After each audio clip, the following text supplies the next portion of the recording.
Well, that's how the cookie crumbles. But the question is really, why does the cookie crumble? Or maybe the question could be, how does the cookie not crumble? Or what causes the cookie to crumble? There's so many questions, and we're going to figure it all out during my 20-minute Cookie University today on the Carefree Cooks Code. I'm Chef Todd Moore, and this is the Carefree Cooks Code, every Tuesday live at noon Eastern. Here's our challenge.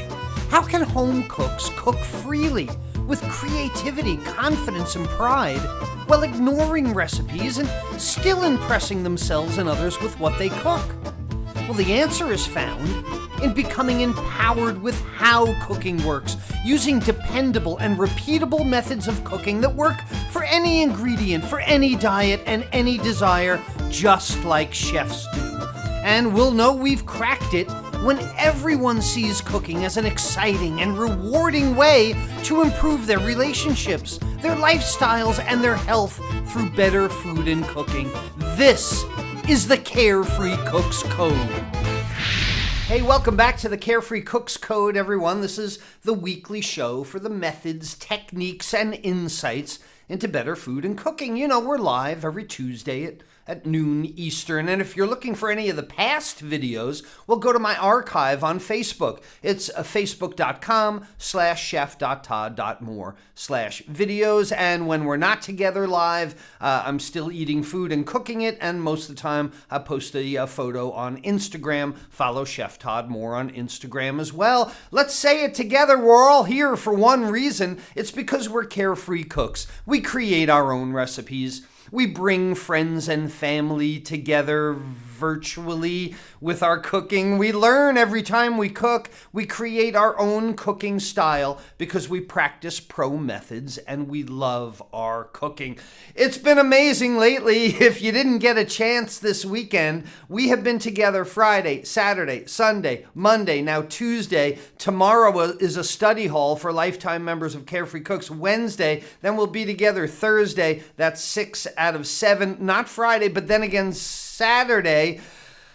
We've been busy. And if you didn't get a chance to pick up the Carefree Cooks Carefree for the Holidays t-shirt, Deck the Halls with Carefree Cooking, because you weren't able to take advantage of my Cyber Weekend deals, well, now I'm going to tell you how you can still get one at the end of the class. So it'll be fun. Let's move on to that. It's a great time of year. I get really so excited about holiday baking. This is a really good baking time of the year, and we're going to do more baking than any other time of the year in the next few weeks. And one of the best parts of holiday baking for me is holiday cookies. And that's our topic today, small changes for big benefits in your cookies this year. But first, we've got a true or false for you today. This came up on one of the lives this week. Tell me in the comments section below, true or false.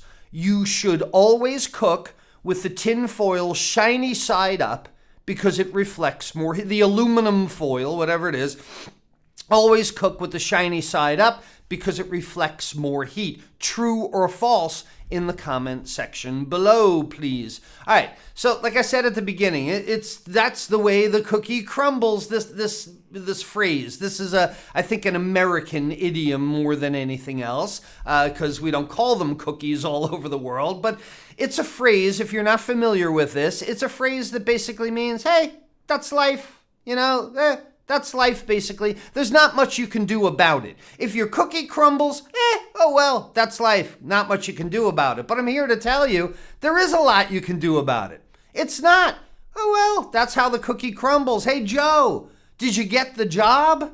No, but that's how the cookie crumbles. It's like an excuse, Hey, did your cookies come out okay? No, they were a little dry. Well, that's how the cookie crumbles. Now we're talking, literally. Yes, that one's a little specific. So today we're going to go to Cookie University so you can have the best holiday cookies this year. And this might be the year to organize your neighborhood into a socially safe distance cookie exchange, right? You know these cookie exchanges? Everybody bakes a certain variety of cookies, and then you put them in bags of 10, and then you distribute it among the people. So everybody could leave a package of your cookies in your neighbor's mailbox, let's say, or on their porch, socially distanced. And then everybody has a variety of cookies for the holiday season. This is a great thing to do. If you're not familiar with it, Google cookie exchange, and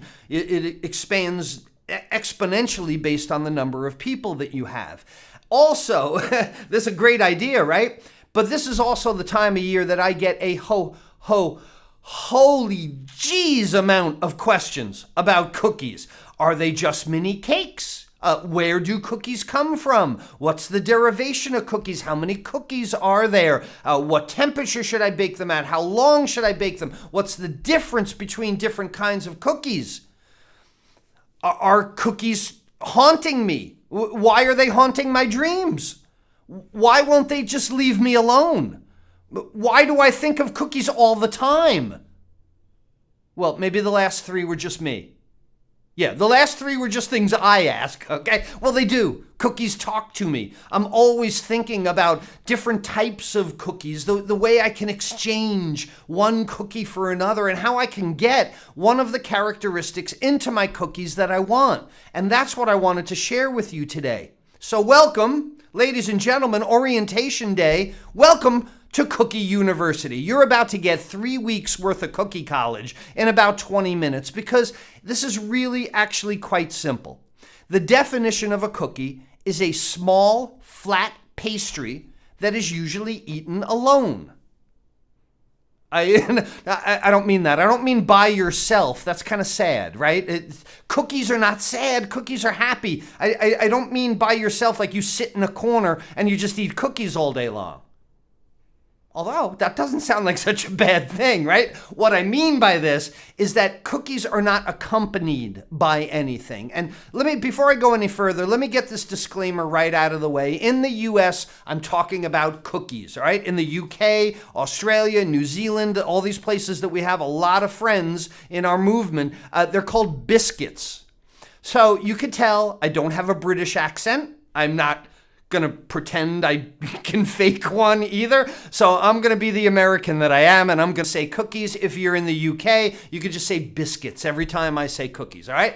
But look, these things have existed for as long as baking has. As long as you can put some kind of dough into fire, there has been a cookie. And in the New World here, in the US, the Dutch are credited with bringing this to the New World. And they had a word that was called coquet in some regard. And that's where American cookie comes from. That's why it's biscuit everywhere else. The Dutch gave us coquet, which is turned into cookie, right? But they're all over the world. And all throughout history, because they dry so well, they travel so well. Things that are moist, things that have moisture, they go bad, right? They can get moldy, they harbor bacteria. So if you're riding your horse for days, a chicken breast is not going to do, Proteins spoil very, very quickly. Back when, if you're traveling, you brought yourself a bannock. A baked bannock. If you're traveling in Australia, New Zealand, you had an Anzac cake with you, right? These were basically just oats that were soaked, dried out, and held together somehow, often just compressed. And this is the type of stuff that traveled really well with you. Well, cookies are actually tiny little cakes. There is not a big difference between a cookie and a cake. Well, actually, there is one big difference between a cookie and a cake. Cookies have no moisture added to them. So what would your cake be without milk, without water, without some kind of liquid added to the mix? You would have a layer cake that was hard and crumbly like a cookie, and you'd bake this, and you would look at yourself and you would say, that's not a cake, that's just one big cookie. So here's our first distinction. Cakes are high in moisture. Cookies are low in moisture. And this seems like common sense all of a sudden. I said it, and now you're like, oh yeah, that makes sense, because otherwise they're pretty much the same. It's the moisture that gives you that light, airy texture in cakes that you really love, but that's what's missing in the dry, crumbly cookie that you really love. So stick with me for just a few minutes more, because at graduation, which is going to take place in about 10 minutes from now, at your Cookie University graduation, I'm going to tell you how to get the characteristics you want into your cookies, how to change your formulas just a little bit so you can make them a little crispier or a little softer or a little chewier, get them just the way that you want. Because really, the main challenge in making cookies is incorporating air into a dry product. That's the biggest challenge in this. It's the moisture that evaporates. It's the moisture that holds these things. The hardest thing to do in your cake is to keep it inflated, right? The hardest thing in cake baking is to keep it full of air. And it's easy to do in cookies because the only moisture in cookies, the eggs, the moisture from eggs, if it's a cookie formula with eggs, otherwise it's the fat. It's there to help trap air. It's there to make them lighter, even if they are dry. And the only way really to get air into your cooking is in the mixing stage. Air is taken out in the baking stage. You add air in mixing, and most cookies are mixed using the creaming method. You know this method. This is the method that you used with Grandma. This is the mixing method that everybody uses for cookies. You measure all your ingredients by weight. Very important. You know, if you have formulas that are volume, you need to start converting them, because the difference between weight and volume, if you want to make the same cookies again and again, consistently getting the same results, you should weigh your ingredients and then put a little note in your volume formula so you can up them, down them just a little bit. You'd be surprised how just a touch more or less of ingredient is going to change your cookies, and I'm going to show you what I'm talking about. So there's a big difference between cooking and baking, right? I often say I'm the burn your recipes guy when it comes to cooking. Do whatever the heck you want. It's like the Wild West. But when you're baking, these formulas are really precise and they need to be followed, but they can be changed. So the second step in the creaming formula is to cream the fat and the sugar together. And any formula that says cream together the Crisco or the sugar or the butter and the sugar or a combined white sugar, brown sugar, butter, Crisco, doesn't matter what it is. It's the creaming method. So this is the very first most important step. The creaming of the fat and the sugar is your first opportunity to incorporate as much air as possible. But a lot of people, they just ignore this entirely. They just think that they're mixing together butter and sugar. And if they think that, then they're missing the opportunity to bake great cookies right from the very first step. The next thing you do is you add the eggs in small increments. Another big mistake people make in cookie baking and cookie mixing is they just dump all the eggs in at once.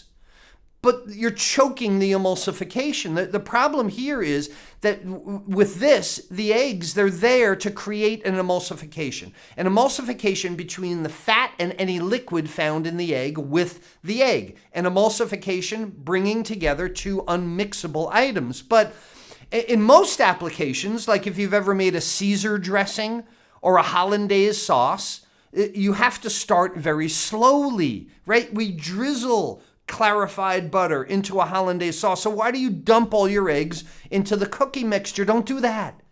Please stop. Add them very slowly and build that emulsification. And you know what this does? You do it slowly and you do it right. It incorporates more air. Your second opportunity to incorporate all the air.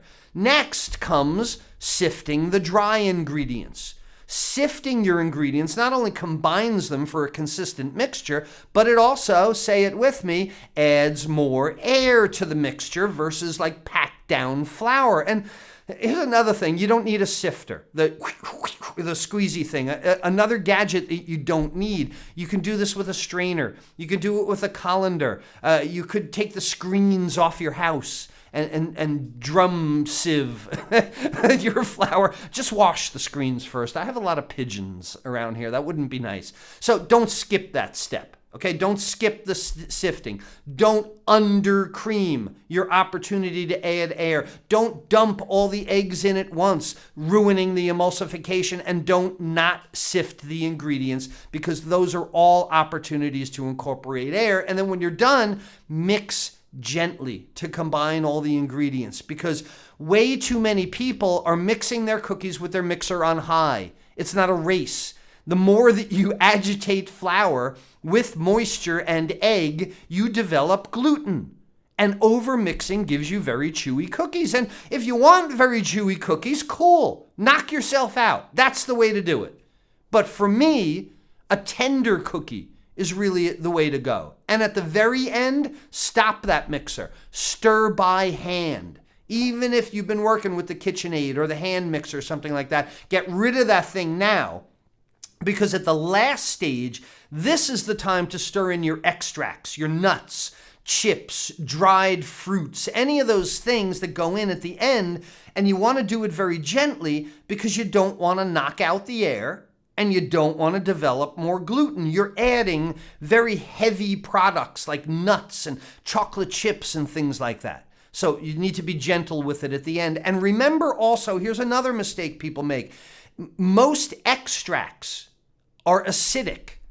So I see all the time in these formulas, they tell you to add the vanilla to the eggs. That's a mistake. If you put acid in protein, you have the potential to coagulate your eggs. You're going to get little tiny bits of scrambled egg, no matter how small, into your cookie dough. And any extracts that you're going to put in this formula, don't put it in with the eggs. It also inhibits the egg's ability to form that structure, trap air, and that affects your leavening.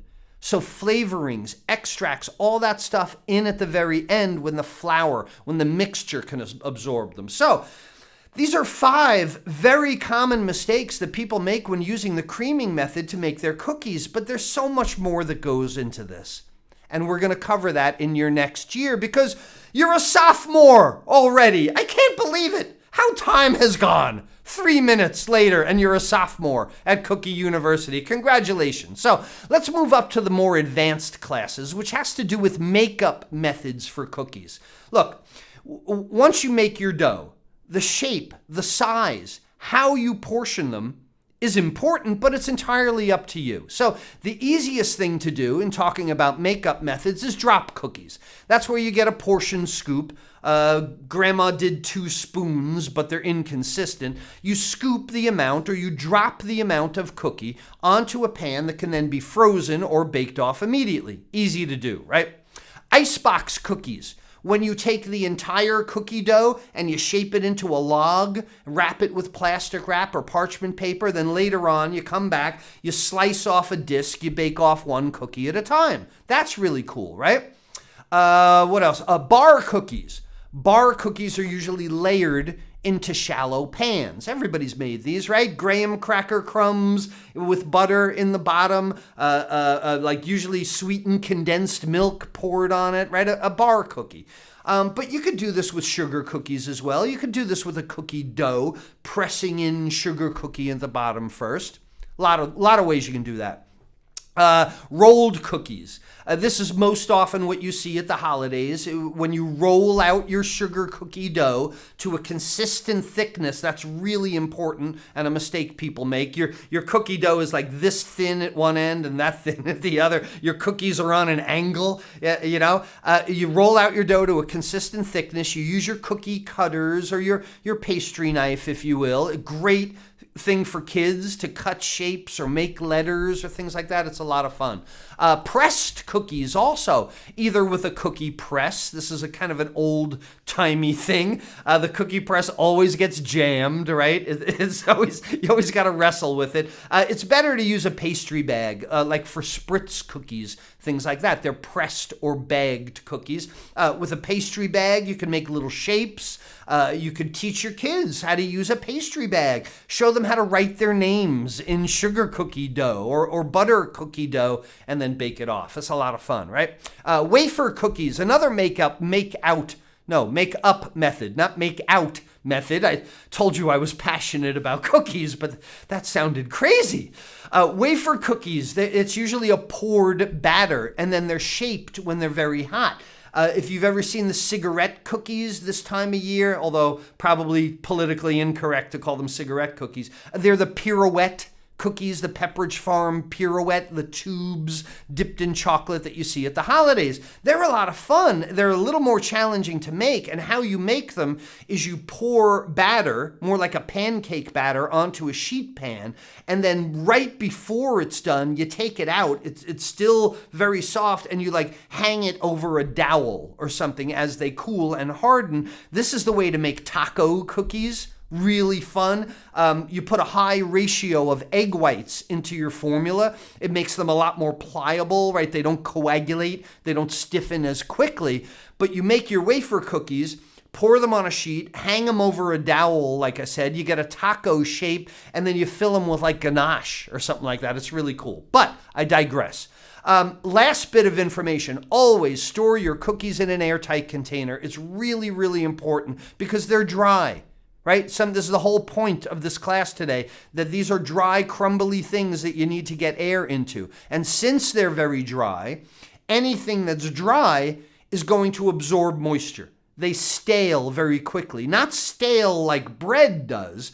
Bread absorbs that, bread lets go of the moisture and gets crumbly. The cookies absorb the moisture and they get very floppy. And if you don't keep them in an airtight container or wrap them tightly, they will absorb the smells of everything around them, including onions, including garlic, incense, whatever is going on in your house. I'm not judging, but whatever's going on, your cookie knows it. Okay, your cookie is absorbing this. The cookie is watching. So there we are. Oh my goodness, that was fast. Welcome to senior year, everyone. You must be on the accelerated plan, and don't cut class today just because you're a senior and it's kind of nice outside, because this is the way to make one type of cookie dough and give it the characteristics of something else. This is higher level fresh senior stuff. This is stuff we don't teach to the freshmen. We don't share this with them. So if you're looking for crispness in your cookies, if your cookies are soft and pliable, maybe a little chewy, and you want them crispier, you need a lower proportion of moisture and make a stiffer dough. So this might mean removing egg whites from your cookies and just using the yolks, or looking for a formula that has more egg whites. Perhaps you need a higher proportion of flour or a lower proportion of fat.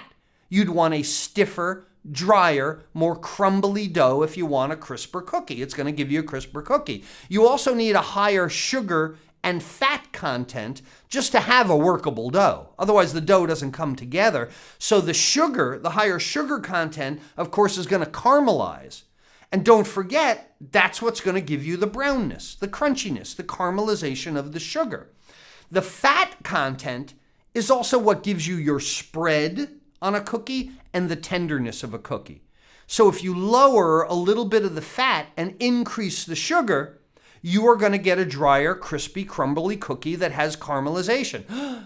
You know how I love alliteration. Drier, crispy, crumbly cookie without caramelization. So if you want to increase the fat and reduce the egg and the sugar, you'll get a more tender cookie that's a little paler. You're following this? It's a teeter-totter kind of thing. And of course, the longer baking times that you use, the more moisture you evaporate, and that's making the cookie crispier as well. So the longer baking times, if you want a more tender cookie, then have to lower the oven temperature to be baked for a shorter amount of time. So it comes to lowering the oven temperature and cooking for a longer amount of time. I'll explain that another time. It didn't come out the way I want. If your cookies are already crispy and you want them softer, well, there's a way to do that. You need a higher proportion of moisture. We need a thinner dough, and this is where you would add a few drops of cream or milk or something, a few drops, as I said. And even your extracts, don't forget, they add moisture to the dough, perhaps a little more vanilla. Or start using the Trinity, be sneaky. The Trinity of extracts is lemon, orange, vanilla together. Try that. If you want a softer cookie, it should be higher fat content because, again, fat is a tenderizer. It's like the difference in yeast breads, right? The difference between a French dough and an Italian loaf is that the Italian loaf has some kind of fat in it, usually an olive oil. The French dough is chewier, is tougher. The Italian is normally softer. You want to make softer cookies, add some kind of hygroscopic elements to it, something that retains moisture even under heat. If you want a soft cookie, give it some honey. Give it some molasses or maple syrup. These are hygroscopic elements. When I used to bake in an assisted living home, we had diabetic residents there. I would use pureed apples, apple sauce or apple juice as a tenderizer for the softness in the cookies, as well as a sweetener instead of the sugar as well. All right, lastly, let's talk about proteins. Flour has protein, of course, but the coagulation of proteins in the egg is what's going to give, I hate to say, meatiness, okay, to the cookie. Yeah, again, it's the difference between a French baguette and now a brioche or a challah bread that has a lot of eggs in it. This is tender, but meaty, chewier, right? And there's a dramatic difference in softness and chewiness. So if you add more eggs in there, you get a stronger flour. If you want, or you get a stronger flour. If you want chewiness to your cookies, you could purposely develop that gluten like that we were talking about, longer mixing times, maybe use a bread flour instead of the all-purpose flour, all the ways to strengthen your cookie, and you'll find that you get the chewiness that you're looking for. And again, the stronger the flour, the more egg protein, the better the structure of your cookie. And this is a common mistake of people that neglect this because the result that they get is spread. And some people like this. Cookies that spread too much, cookies where the chocolate chips are higher than the cookie dough itself, you know, those really lacy, bumpy cookies. And I think this is an area where I would rather have my chocolate chips hidden within the cookie dough. I want to be surprised when I bite into cookie dough and I find a chocolate chip. But some people like cookies this way. There's a very famous company here in Baltimore, German bakers. They make Otterbein cookies, kind of like the ones you see here. Otterbein, Otterbein cookies, wafer thin with bumpy chocolate chips in it. But if you like spread, high sugar, high fat content increases spread. Think about a cookie that would be like 90% sugar and butter and only a little bit of flour. It's going to spread like crazy, right? Think about throwing a stick of butter into your oven. It's going to melt and spread all over the place. So the more fat in your cookie gives you more spread and more tenderness as well, like we talked about. So you got to try and balance these things. And as for leaveners, if you put more baking soda or more baking powder into your cookie formula, it'll blow its lid off. It will leaven before those proteins set. So instead of gradually releasing that CO2, you get oven spring, you get an explosion of carbon dioxide, and then when the cookie settles down, it's similar to your cake falling in the middle. And if you exchange single-acting baking powder for double-acting baking powder, you get a flatter cookie because single-acting acts with moisture and double-acting acts with moisture and then heat. You're going to have to play that part back, I think. If you have a cake that falls in the middle, that's why that happens usually. And that's what you're purposely doing to the cookie. Double charge that cookie with leavener and you'll get more spread. If you want to increase the spread and lower oven temperatures, then longer cooking times will give you a paler, more spread cookie. Lower temperature, longer times. And if you're looking really to spread your cookies out, grease the heck out of that pan. Make it like an ice rink. If you grease the pan, don't use parchment paper. Don't use your silicone pads. If you butter the pan instead, it's like an ice rink for the cookie, and you'll get the spread that much more. Congratulations, everyone. Don't you find it unbelievably amazing? I know I do. It blows my mind that all of baking comes down to just 6 ingredients. The whole world of baking is found in fat, flour, eggs, a liquid, some flavorings, and a leavener. You got those things, you can make anything in the world. Why? What? Why are the same ingredients responsible for everything from cakes and cookies to scones and biscottis and yeast breads? Because ultimately, it's how you mix them together that matters the most. As long as you have a leavener to make them puff, it's the mixing method that dictates good or bad outcome. And this is what I tell people over and over again at the holiday season. This time of year, the biggest mistakes in your baking are not made in your oven. People are so concerned with how long, at what temperature, when I'm here to tell you that the biggest mistakes in holiday baking are made in the mixer, are made in the mixing bowl when you're not incorporating enough air during creaming, when you're not creating that emulsification with the eggs, when you're putting in heavy chocolate chips and nuts early in the mixing, when you're adding acidic extracts to your eggs, or when your cookies are dense because you're not incorporating air into a dry ingredient. That's how you fail Cookie University, but not you. That's not what happened to you today. You passed. You passed Cookie University. It's graduation day. You made it. In about 20 minutes, you have all become graduates of Cookie University. Congratulations, everybody. It's really not that difficult. Cookie mixing does need to be a thoughtful process with a goal in mind at each step. And this time of year, this is a great opportunity to bring your kids into the kitchen, create those traditions that they're never going to forget. You remember those times. Adults in their 70s and 80s always tell me about cooking with their parents or grandparents as children. They remember it 80 years later. You don't ever forget time with grandma or grandpa in the kitchen. But be mindful of the process. Teach these kids that there's a skill and a method to each step. Of course, only if you could be safe. Okay, time running short. Where's the true or false today? You should always cook with the tinfoil shiny side up because it reflects heat. Nah, it doesn't matter. That's just a part of the manufacturing of putting it on a roll. It doesn't matter. You can get on the Reynolds Wrap site. They'll tell you the same thing. Hey, if you know someone whose cookies could use a higher education, please send them to 20-Minute Cookie University by liking, loving, and sharing this video with them. Boys and girls, ladies and gentlemen, you've seen it all weekend. This one has gotten some wear during our live Cyber Weekend cooking classes. It's the 2020 Carefree Holidays t-shirt, and it's now available in the Web Cooking Classes store. It's my original Chef Todd design. If you go to webcookingclasses.com/store, get yourself one, and we can all deck the halls with carefree cooking this year. So until next Tuesday, where we take even more steps toward cracking the Carefree Cook's Code, this is Chef Todd Moore reminding you that there's a method to your holiday cooking baking success. Bye, everyone.